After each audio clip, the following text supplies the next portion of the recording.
Làng tôi nghe đu đưa mấy nhịp câu tre, làng bên băng qua kinh núi tình miền quê. Buồn vui dân trong làn da nghỉ trưa hè, làng mà nghe ai hát đêm về.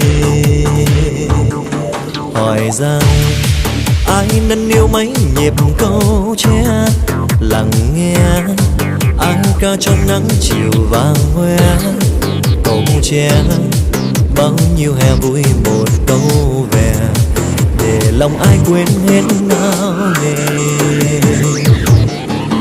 Ngày đêm bắt nhịp câu tre cho chàng, là chàng ở bên ấy.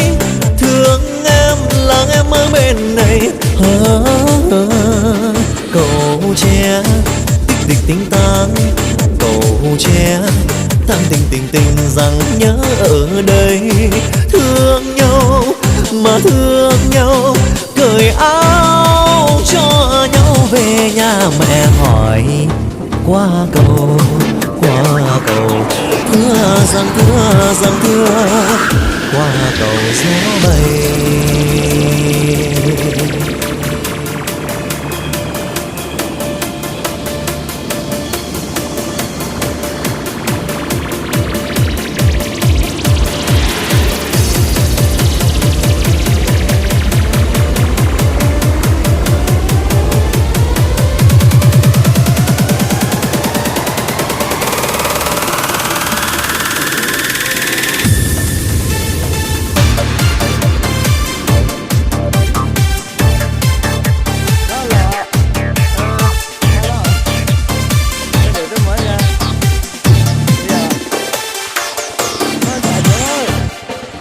Nhờ ai em tôi qua lấy chồng làng bên, nhờ ai đem ngô lúa về ngoài hiên.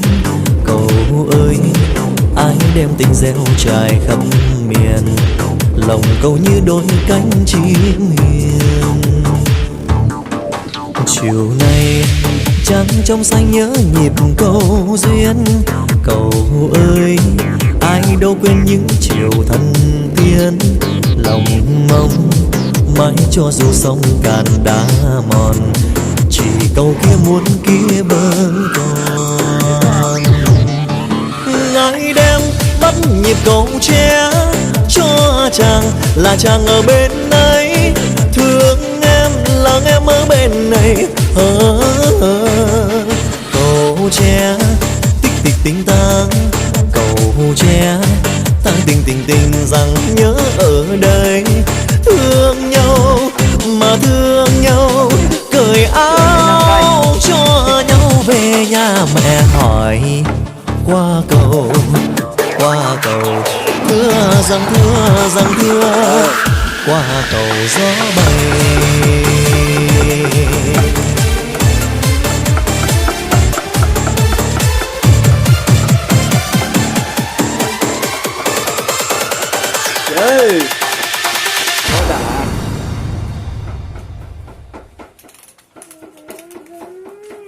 Nhớ con nói à.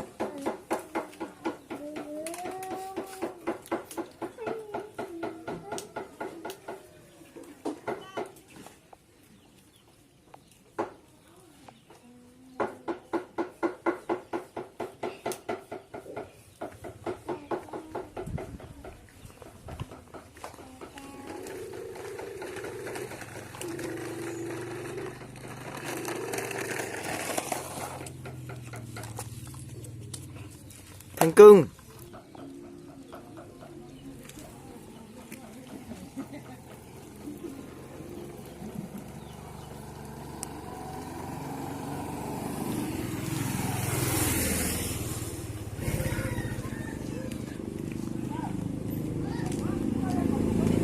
có mua món lúc đó vừa tới hệ nữa từ hầu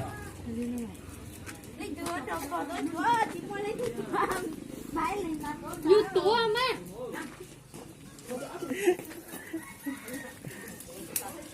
Camera hình sinh ạ. gậy từ xưa Camera rồi điện thoại xịn thế. tựa Redmi. đi sửa tôi ạ Nhưng không có lý bạch trong này. Không có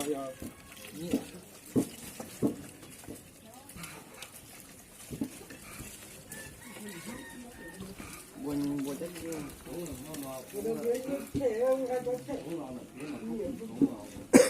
Quay lại tôi chỗ tới. bây giờ răng ra tôi chưa tôi bé nó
tôi bé à Tôi bán gì ta đi rồi. tôi có Lúc bán gì cũng đi luôn.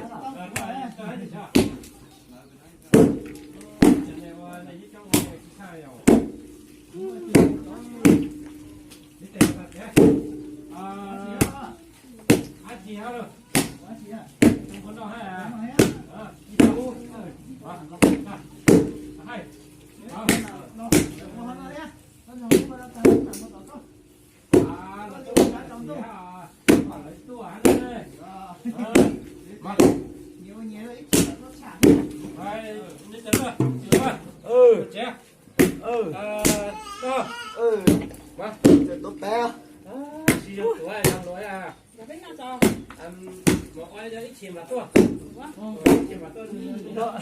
Mấy cái rồi nó xuống.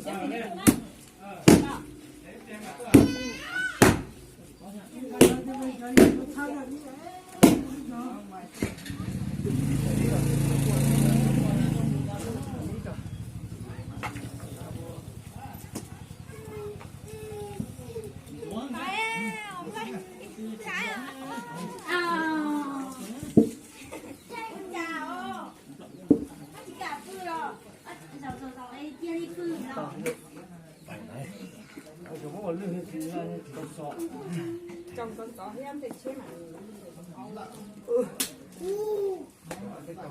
Chú ý cái màu này kia. Dạ, nhá, trong con có em phải chế để cái. Cái giống cái tuổi ấy, trong cái quán. Này ơi giời ơi.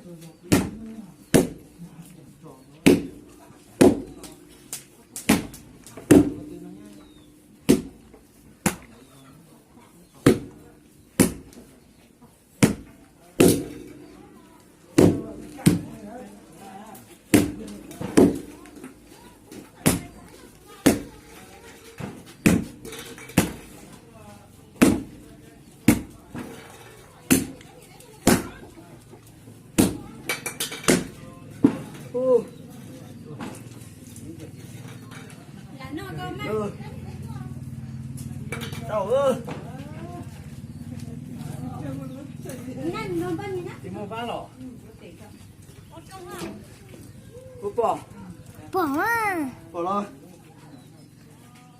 Cái giờ đó là mê ra. Ừ.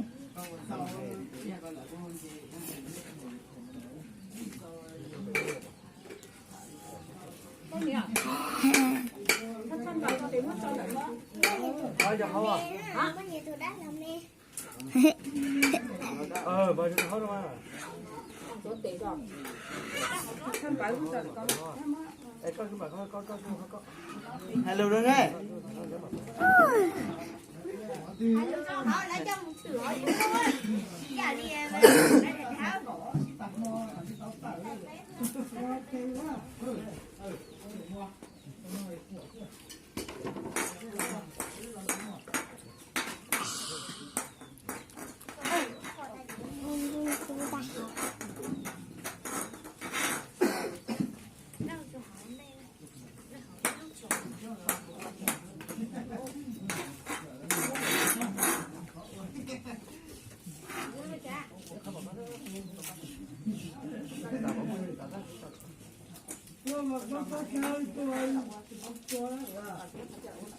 Cái gì mình đổ tủ đổ lên. 저도 뭐야 돼?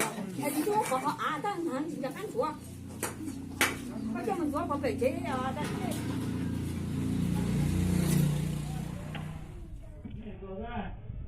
Chúa nó là dành cho tới khổ chặt dạ. Dạ.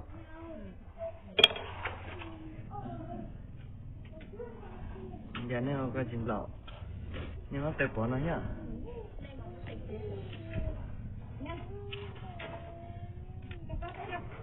Để mình phát hồn hại.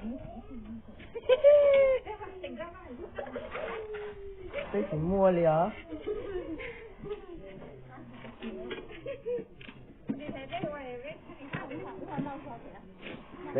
Tính cho thế mà. Có nghe thói quen mà. Cho thì ôi trời tao lá trời